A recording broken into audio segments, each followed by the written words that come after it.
Makikita sa Vargas Museum sa University of the Philippines, Diliman Campus, ang samot-saring koleksyon ng ating mga naggagandahang paintings. Kasama riyan ang likha ng mga kilalang pintor na sina Juan Luna, Felix Resurrección Hidalgo at Fernando Amorsolo. Sa loob o labas man ng ating bansa, maraming Pilipino na ang lumikha ng kanilang pangalan sa pagpipinta. Isa na riyan ang Guhit Visual Arts Group na binubuo ng iba't ibang visual artists na may puso para sa pagpipinta. Kwento nga ni PUP Professor Raylan Biray, isa sa mga founders ng grupo. Ang Guhit Visual Arts Group ay isang organization ng mga visual artists, mostly coming from Polytechnic University of the Philippines. Alumni, graduate, students, and professionals. So,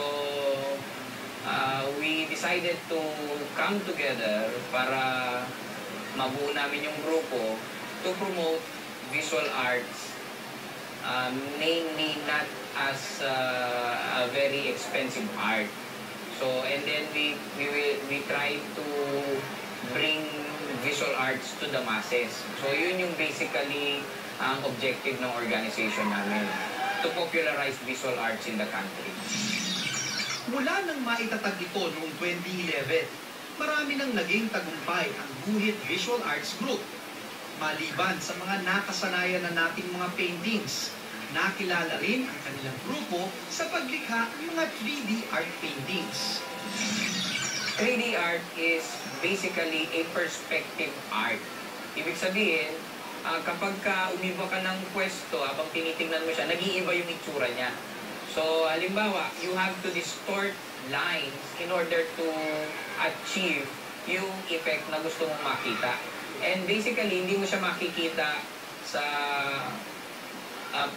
ordinaryong pagtingin. Nakikita mo siya usually sa camera, sa mga gadgets, dun mo lang siya makikita.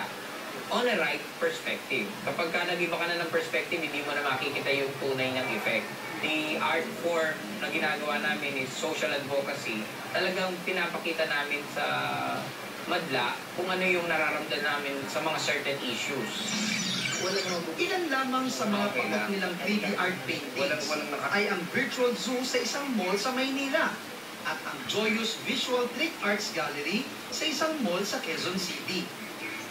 Pinakahuli sa mga nilikhang 3D art paintings ng grupo ay ang mural na nagpapakita ng malasakit at pag-asa para sa pamilya ng mga pasahero ng nawawalang Malaysian Airline Flight MH370. Umani ito ng maraming papuri at naitampok pa sa iba't ibang international news agencies.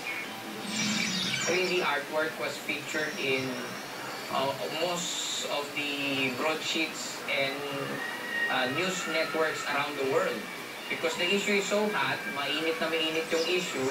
So ang nangyari, yung aming ginawa, halos yun yung ginamit na materials ng iba't ibang news organization, including CNN, BBC, Al Jazeera USA, and many other media organizations around the world. Buwan-buwan meron silang mga commissions, halos dumadami at continuously increasing in number yung mga clients namin, particularly yung mga corporate clients. Doing advertisement, doing promotions, and minsan social advocacies, mga ganun.